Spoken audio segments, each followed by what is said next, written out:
The reports are out that the UFC asked Tom Aspinall to vacate the title until he was ready to go. And he said he'd be willing to vacate the title as long as they released him. There's people that want to drag you back and be a normal person. They want you to be like them. I didn't see myself as a regular person. I never have. I became a dad pretty young. I had my first kid when I was 23. When they were born, I didn't have any money. I was just coasting by, and I think that they really made me put the foot on the gas. If it wasn't for my kids, I wouldn't be where I am today. If you want to go full-time at a sport and do it as your only income and your only profession, it takes a lot of dedication. It's risky. From the beginning, it's always been our thing that we did together.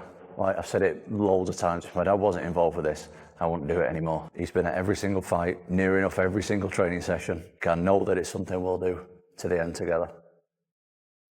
I'm still driven from fear. Fear drives me more than anything. I think I'm involved with such a dangerous sport where your health is literally on the line. I don't want to lose. I'm super competitive, especially when it's like me and... Tom Aspinall has just dropped a bombshell aimed straight at Dana White and the Ultimate Fighting Championship, and even hinted that retirement could be on the table.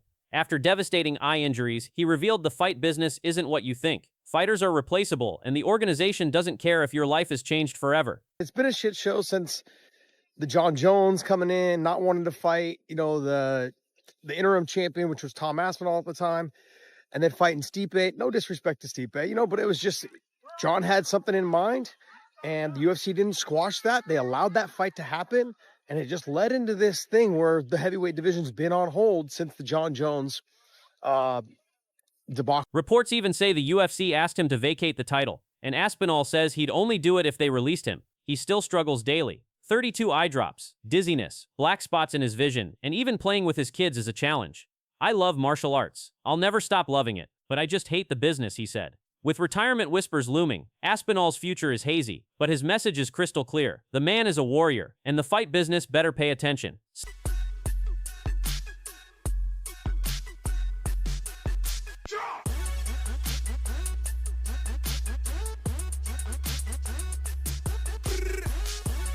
Stay with me, because this story gets wild. Let's go back to October 2024. Tom Aspinall, the most exciting heavyweight on the planet, finally gets his undisputed title defense. His opponent, Ciryl Gane.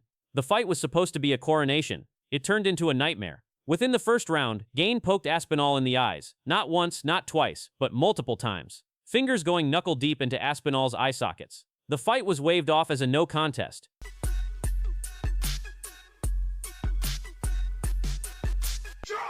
What followed was not a quick recovery. For 108 days straight, Tom Aspinall has been living in the dark, literally. Dizzy spells, double vision, a permanent black spot in his eye that never goes away. He can't track moving targets. He can't drive his kids to school. He misses people's hands when he tries to shake them. He's been to 18 different specialist appointments. And just this week, he went in for a double eye surgery. Both eyes at once, because he's trying to speed up his return. This is not a man faking anything. This is a man fighting for his life, outside the cage.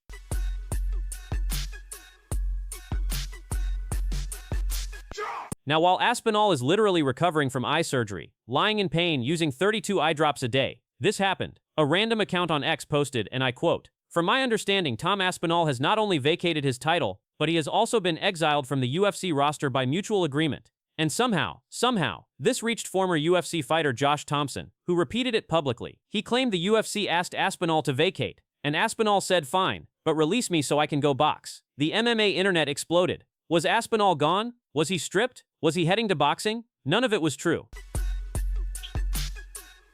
Whoop.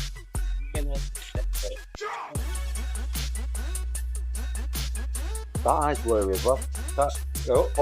MMA journalist Peter Carroll, who was literally at the hospital with Aspinall that same week, checked directly with the team. Their response? No one from the UFC has contacted Tom or his team about vacating. Nothing. Zero. The report was completely fabricated, but the damage was done. While a champion was recovering from surgery, the internet was busy trying to bury him.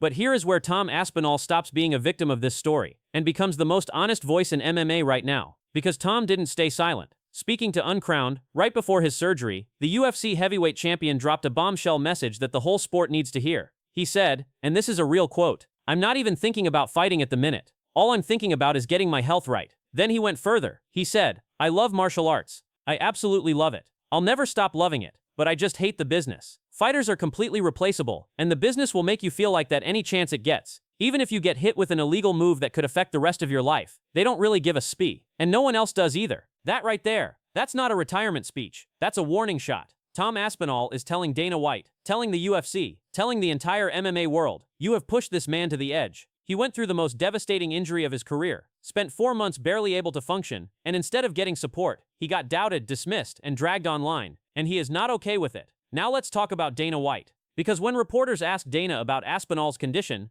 here's what the UFC boss actually said publicly. "Oh Jesus, don't let me talk about Tom Aspinall's eye. Apparently he's going in for a second surgery, or just had it, or and by surgery I mean injections. I have no idea." Get a quote from him. Injections. Injections. The Independent confirmed, Tom Aspinall's treatment has not involved injections. Dana had the wrong information, and instead of supporting his champion, he basically said, "Go ask him yourself." That's the UFC president talking about his reigning heavyweight champion, who is recovering from an illegal foul that could end his career. No support, no clarity, no defense, just go ask Tom. And you wonder why Aspinall said he hates the business. His own striking coach, Steve Jarvis, confirmed the truth publicly. He cannot see right. His balance is completely different. It's a big problem. His dad, his trainer, and his father, when asked about the future, gave the most British, most heartbreaking response possible. It's eyes, isn't it? Who knows? We're just going to have to wait and see. That's a father worried about his son's life, not his fighting career, his life. Here's what this whole story is really about. Tom Aspinall has trained since he was 6 years old. His entire identity, his whole life has been martial arts. He waited 15 months for a fight with Jon Jones that never happened. He came back from a blown-out knee. He KO'd everyone in front of him. And then, one illegal move, one moment in a cage, and now he can't play with his kids without getting dizzy. He can't drive. He can't do the most basic drills. And instead of the sport rallying around him, a portion of fans, media figures, even the UFC president himself treated him like a suspect. The heavyweight division is also in chaos. Jon Jones isn't coming back. Jilton Almeida was just cut. The division is wide open and leaderless. So here's the real question. If Tom Aspinall does come back, and God willing he will, does he want to come back to a UFC that treated him this way? Because his words suggest he's asking that same question. Tom Aspinall is not retired. He has not vacated. He has not been exiled, despite what that troll tweet tried to tell you. What he is a heavyweight champion fighting the toughest battle of his life. Not in a cage, in a hospital, in a darkened room, in a gym where his pad man has to move his whole body just so Tom can see the target. He deserves better from the UFC. He deserves better from this sport. And he deserves better from us, the fans. The hoax spread. The doubt spread. The disrespect spread. This video is for the ones who actually care. Get well soon, Tom. The division needs you. The sport needs you. And when you come back, and you will come back, make them all pay for every second of doubt they threw at you. If you respect what this man is going through, drop a like, share this video, and leave your thoughts below. I think I could be done. I'm young enough to compete with some of the best fighters in the world. Maybe it's just about, doing it right and getting out and a really good time, I don't want to be one of these fighters that win some and lose some and can't remember what your name is. And, I met a fighter a few years ago. He didn't know what his birthday was. And that's a lot of fighting. So I'm far from that, and I don't want to know what that looks like. So now I'm here doing celebrity football. Bro, I want to see him go against Cormier and RAF. That's what I want to see. I have severe arthritis, and most people don't know that. My left hip is covered in. Jon Jones is one of the most dominant fighters the UFC has ever witnessed. With an incredible record of 28 wins, 1 loss, and 0 draws, he carved his name into MMA history through legendary title reigns and victories over the sport's elite. For years, his aura felt untouchable, a champion who stood above the division. But now as age, long absences, and controversy catch up to him, that once invincible presence is fading. What was once the reign of a king now feels like the final chapter of a legendary era, as the Jon Jones legacy moves closer to its end. Jon Jones, speaking of him, there it is. I'm off on another tangent. Jon Jones, I said that he's done. He said more than likely the man is done. When asked about his plans for 2026, Jones didn't talk about title defenses or super fights. Instead, he said this, and I quote, "Just a happy guy, that's it. Expect Jon Jones to continue to grow as a human being. I think my best self is on its way, and that's a person without fighting." Oh, man. Just a happy guy. That's it, man. Expect Jon Jones to continue to grow as a human being. Expect my best, just the way that I give back to others and try to impact these younger fighters. And I think my best self is on its way, and that's a person without fighting, and I'm excited to meet this guy. to forge this guy. Now that already sounds like someone preparing to step away, but it gets even more direct. When Helen followed up, asking if this was foreshadowing retirement, Jones didn't hold back. "I think I could be done." I think I could be done. I'm young enough to compete with some of the best fighters in the world. I am healthy enough to compete with some of the best fighters in the world, but Let that sink in for a second. Jon Jones, the man who has dominated 2 weight classes, who many consider the most skilled fighter to ever step into the octagon, is openly saying he might be finished with fighting. So why would Jon Jones, at 38 years old, consider retirement when he's still capable of competing with the best in the world? The answer is both smart and sobering. Jones explained it perfectly when he said, "I've always been used to competing with the best in the world. It's a really high standard to uphold. Maybe it's just about doing it right and getting out at a really good time." I've always been used to competing with the best in the world, and so I don't know. That's a really high standard to uphold, and so maybe it's just about doing it right and getting out at a really good time. This is a champion's mentality right here. Jones doesn't want to be just another fighter hanging on past his prime. He wants to leave on top, or at least while he's still himself. But there's an even more powerful reason behind this thinking, and it's genuinely concerning. Jones shared a story about meeting another fighter a few years ago who didn't even know what his birthday was. Think about that. Years of taking damage had affected this person's memory so severely that basic personal information was gone. Jones said, and I quote, "That's a lot of fighting. I'm far from that, and I don't even want to know what that looks like." I met a fighter a few years ago. He didn't know what his birthday was, and that's a lot of fighting. So I'm far from that, and I don't even want to know what that looks like. So now I'm here doing celebrity football. This is Jon Jones being real with us about the long-term effects of this sport. He's seen what can happen when fighters go too long, and he wants no part of that future. He specifically mentioned not wanting to be one of those fighters who win some and lose some and can't remember your name. I don't want to be one of these fighters that win some and lose some and can't remember what your name is, and It's a mature, responsible way to look at his career, even if it means we might never see him fight again. Now, to fully understand where Jon Jones is at mentally, we need to look at what's been happening over the past year or so. Jones last fought in November 2024 at UFC 309, where he stopped Stipe Miocic in the 3rd round. That fight was supposed to be his legacy moment, defending the heavyweight title against a legend.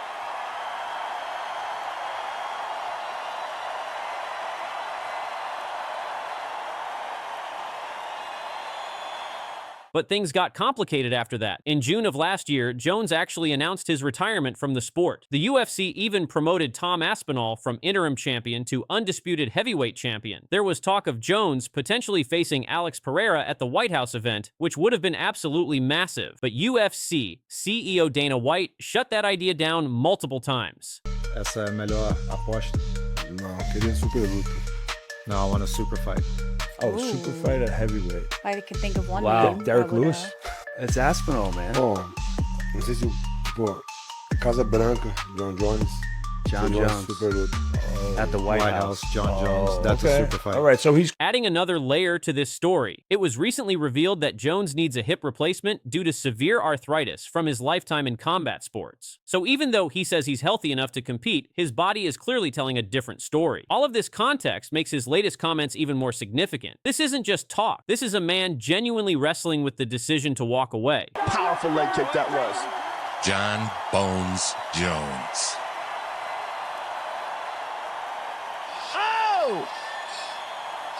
Again, they battle in another big knee. Let's take a step back and talk about what Jon Jones has accomplished, because his legacy is already cemented regardless of what happens next. Jones is widely considered the greatest mixed martial artist of all time. He became the youngest UFC champion in history at 23 years old when he won the light heavyweight title in 2011. He defended that title successfully multiple times and cleaned out the division. The man has accomplished everything there is to accomplish in this sport. He doesn't need another fight to prove anything to anyone.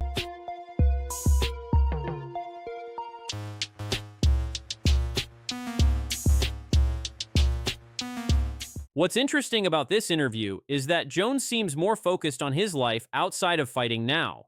He talked about wanting to grow as a human being, about impacting younger fighters, and about becoming his best self, a person without fighting. He's training Gable Steveson, the Olympic gold medalist who's transitioning to MMA, and Jones is clearly excited about that mentorship role. He predicted Steveson could be UFC champion within a year of signing with the promotion.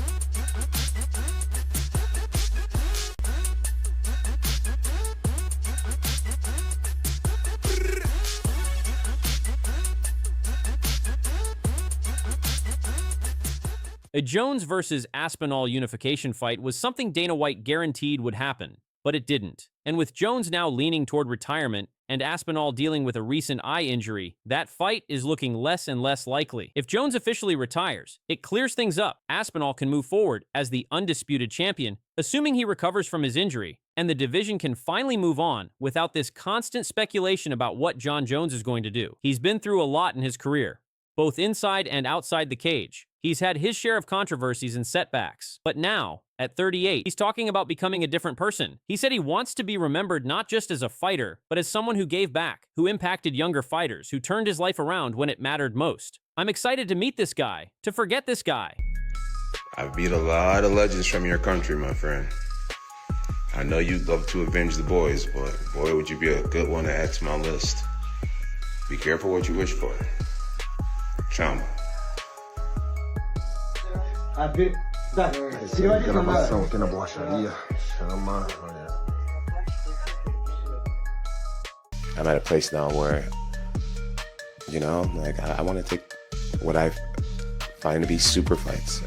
I don't want to fight dangerous up-and-comers anymore. I want to fight dangerous, established champions. So Tom can have the heavyweight championship. I don't really care about it.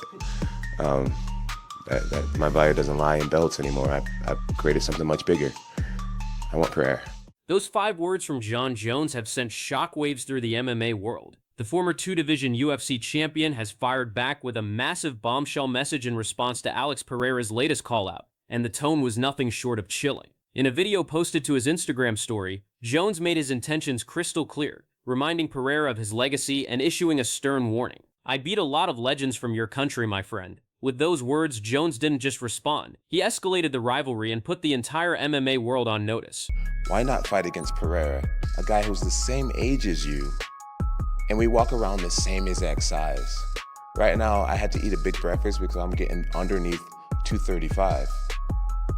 Pereira walks around at like 240, and he has magnificent accolades. Business-wise, it makes more sense. Fight I'm gonna call him this, fight the nobody that may be more dangerous, or fight the guy with all the accolades, who's incredibly dangerous, but it actually will affect your legacy. Where when you look back and it's like, Jon just beat Alex Pereira, it's bigger, it's just much bigger. And anybody who can't understand that logic simply doesn't want to. Jon Bones Jones, arguably the greatest fighter of all time, versus Alex Poatan Pereira, the Brazilian knockout artist who's been calling him out for months. The tension is building, the call-outs are getting creative, and Dana White is caught in the middle. Could we see this super fight at the historic UFC White House event in June? Let's dive in. And I saw recently, too, that Joe Rogan was saying that you should just have Alex fight Jon Jones at the White House. Is that something you feel like? At 205? I mean, yeah, I guess, or... Yeah, I mean, that would be a fight, but can I count on Jon Jones?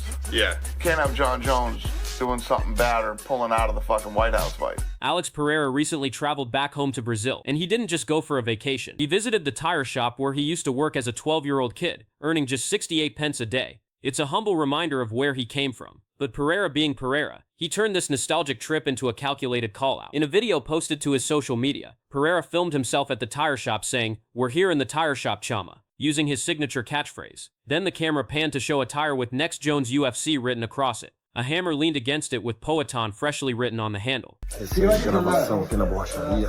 Chama.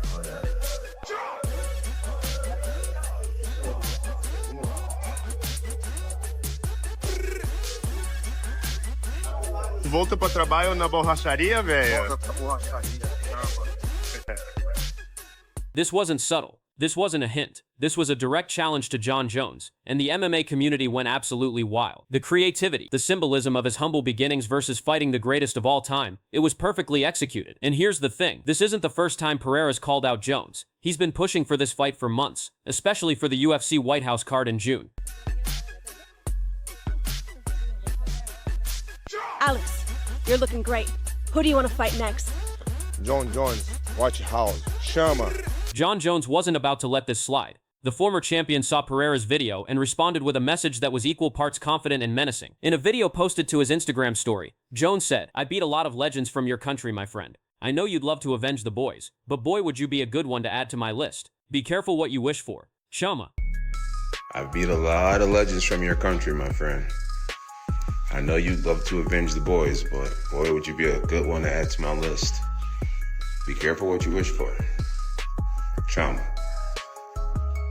Notice something. Jones even used Pereira's own catchphrase Chama at the end. That's next level mind games right there. And he's not bluffing about beating Brazilian legends. Let's look at the receipts. Mauricio Shogun Rua knocked him out to become the youngest UFC champion ever at just 23 years old. Lyoto Machida dominated him. Vitor Belfort submitted him. Glover Teixeira, who happens to be Pereira's own coach. Thiago Santos won a controversial decision. Andre Guzmão, early in his career. That's 6 Brazilian fighters, all legends in their own right. Jones has been ending Brazilian dreams for over a decade, and he's making it clear that Pereira would just be another name on that list.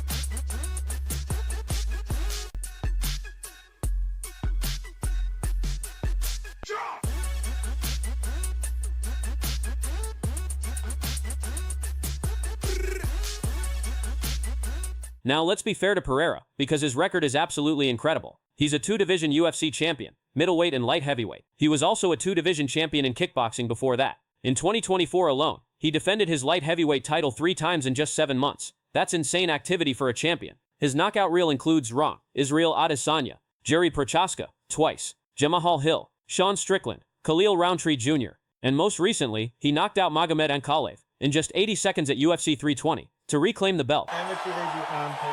Maybe. Next 2 years, amateur debut. Come on now. I'm 20. I gotta do it. I gotta...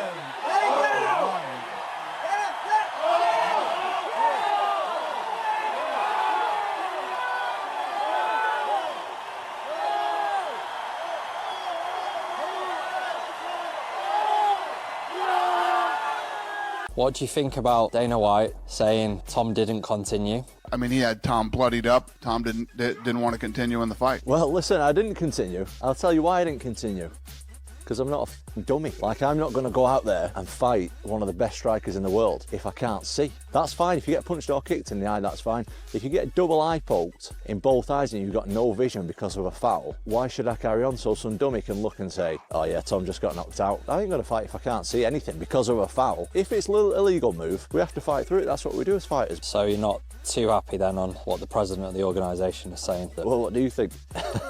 If you were sidelined from doing your job for like 15 months, not allowed to do anything, you train your off for 6 months for a fight, then to get double eye poked, be left with no vision for nearly 6 weeks. How do you think I feel? Not feeling fantastic, have I? Hunter Campbell, who I deal with personally, he's just said if they can help out in any way with doctors and stuff like that, that's what they'll do. So you're not too happy then on what the president of the organisation is saying towards it? Well, what do you think? Tom Aspinall has finally broken his silence, and he's not holding back. After weeks of criticism, medical evaluations, and Dana White questioning his heart, the UFC heavyweight champion is firing back with both barrels. This is the story of what really happened at UFC 321, why Aspinall says he's not a dummy, and the massive rift that's opening up between him and the UFC boss. Let's get into it. I had a bloody nose. I mean, he had Tom bloodied up. Look, any of my sparring partners know you only have to look at that thing. I think it's a bit red now as well, isn't it? It might be a bit red today, yeah. Got the old Rudolph thing going on. It's not broken though, just to be clear. No, my nose isn't broken, but I have broke my nose about 3 or 4 times. Touch me in the nose, it'll bleed. Yeah, nosebleeds happen in fights. Yeah, was he hitting me with a few jabs? Yes. Was I hitting him with a few shots as well? Yes. I thought it was going to be a 5-round fight. Let's rewind to October at UFC 321 in Abu Dhabi. Tom Aspinall was making his first defense as the undisputed UFC heavyweight champion against the dangerous striker Ciryl Gane. The stakes couldn't have been higher. Aspinall had waited 15 months on the sidelines, watching the Jon Jones saga unfold, finally getting his moment to prove he's the real deal. Ciryl Gane threw out his hands and drove his fingers deep into both of Aspinall's eyes simultaneously. We're not talking about a glancing touch here. Aspinall described it as Gane trying to turn his head into a bowling ball with a double eye poke, knuckle deep in both eyes.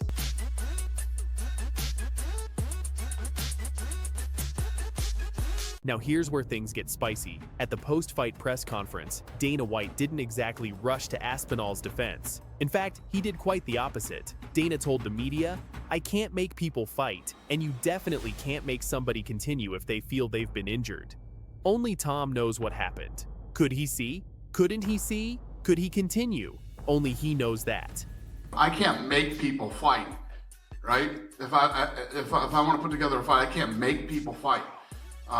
And you definitely can't make somebody continue if they feel they've been injured. Only Tom knows what happened. You know, could he see? Couldn't he see? Could he continue? Only he knows that. But then came the kicker. Dana added, I mean, he had Tom bloodied up and Tom didn't want to continue in the fight. So who gives a shit? Wait, what? Didn't want to continue? Those 4 words sent shockwaves through the MMA community. The implication was clear.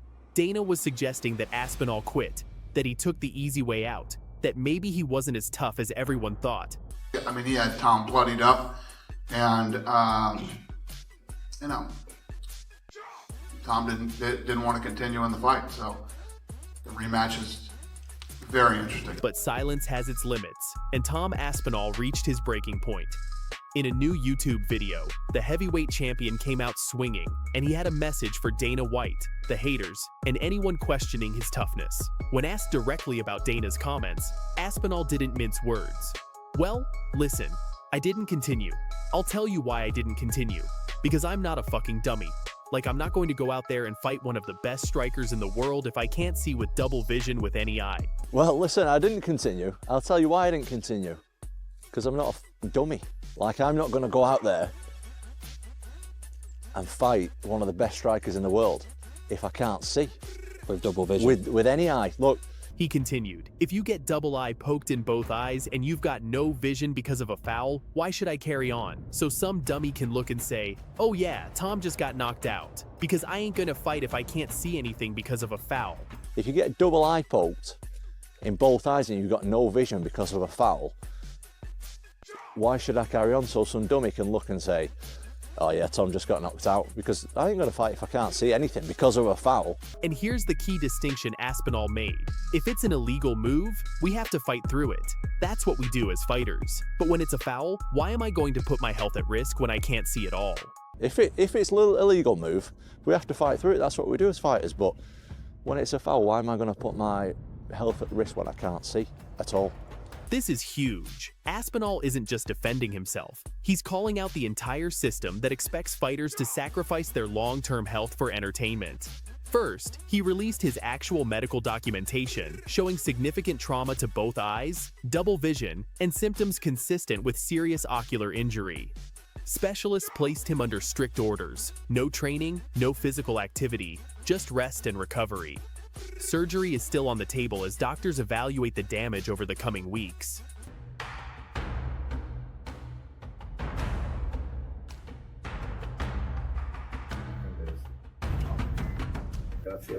No, I can't, but it just looks like you're doing that. Right. No, sorry. It's good that he stopped the fight. Yeah. Of course. You should stop the fight until you are good again and until you clear from ophthalmology department from our side. After, not for this visit, after the second visit, after make sure everything coming back to normal, the vision, I think, okay? Okay. But we didn't find anything dangerous. Okay. But here's what really separates Aspinall from the quitters, his track record. He pointed to his fight with Andrei Arlovsky, where he took a punch directly to the eyeball in the final 20 seconds of the first round. For the rest of that fight, he couldn't see out of that eye, but he kept fighting because it was a legal strike. That's fine, Aspinall explained. If you get punched or kicked in the eye, that's fine. If you get double eye poked in both eyes and you've got no vision because of a foul, why should I carry on? That's fine. If you get punched or kicked in the eye, that's fine. If you get double eye poked in both eyes and you've got no vision because of a foul, why should I carry on? So some dummy can look and say. The difference? One is part of the sport, the other is cheating. This is where Tom Aspinall drops a bombshell that changes everything. He doesn't just think the final eye poke was accidental. He believes Gane was cheating throughout the entire round. When I watched the fight back, that's when I really got the gist of what's going on. Aspinall revealed. The guy was trying to poke my eyes out all the way through that round. Look, when I watched the fight back, that's when I really got the gist of what's going on. The guy was trying to poke my eyes out all the way through that round. Aspinall even played a clip where referee Jason Herzog himself admitted before the fight. The best part about fouling is that it works. So the best thing you can do is keep your head in your game, and I'll do everything I can to manage. The best part about fouling, right, is that it works. So the best thing you can do is keep your head in your game, and I'll do everything I can to manage it. So you have Dana White publicly questioning whether Aspinall quit, while other UFC executives are offering support. That's not exactly a unified front. As for the rematch, Dana confirmed it's happening, saying it will be a total pain in the ass, but yes. He also admitted that Gane looked better than expected and that the fight was shaping up to be competitive before the eye poke ended things. Total pain in the ass, but yes, as soon as possible. Think about that. Fighters know they can cheat with minimal consequences. A warning, maybe a point deduction if the ref is feeling aggressive, but rarely does it change the outcome of the fight. Aspinall summed it up perfectly. Things need to change in the sport of MMA when it comes to fouls. Things need to change in the sport of MMA when it comes to fouls. But here's the uncomfortable truth. Changing the rules means more fights end in disqualifications or no contests. It means more disappointed fans, less highlight reel moments, and potentially less revenue. So there's a financial incentive to keep things the way they are. And fighters like Tom Aspinall, who refuse to be complicit in their own destruction, get labeled as quitters. This is not boxing. UFC. UFC. Hey man. What is UFC? It's martial arts, right? Yeah, in a cage. Include like this?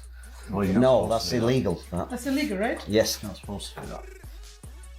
So where does Tom Aspinall go from here? Right now, he's not training. Doctor's orders. He has no timeline for return, no date for the rematch, and no idea when he'll be medically cleared to even step foot in a gym. I have no idea, absolutely no idea, Aspinall admitted. I'm obviously very keen to get back and beat this guy up, but I've got to be 100% right. So whenever the eye's good to go, that's when I'll do it. I have no idea, absolutely no idea. I'm obviously very keen to get back and beat this guy up, but I've got to be 100% right, so whenever the eye's good to go, that's when I'll do it. The rematch with Gane is inevitable, and it's going to be massive. There's a real grudge now. Aspinall believes Gane is a cheater. Dana's comments added fuel to the fire, and fans want answers about who's really the better fighter when the action stays legal. But there's also the Jon Jones situation lurking in the background. Jones has been vocal about not being impressed with Aspinall, especially after UFC 321. He's even suggested Aspinall was faking the severity of the injury. Tom, when Tom gets hurt, it's like he's like immediately incapacitated. Mm-hmm. Immediately. He shut down. It's like you poke my eye and then he's like immediately. There's no like. He never tried to look. It was rag on the eye immediately. Dude, I would have been the silliest looking cat on national TV just trying. He didn't try. He didn't try. One thing's for sure. When Tom Aspinall returns to the octagon, the target on his back will be bigger than ever. So let's break this down one more time. Tom Aspinall suffered a double eye poke that left him with no vision and potential long-term damage. He made the smart decision to protect his health and not fight blind against one of the world's best strikers. And for that, he got labeled a quitter by his own boss. His response? I'm not a fucking dummy.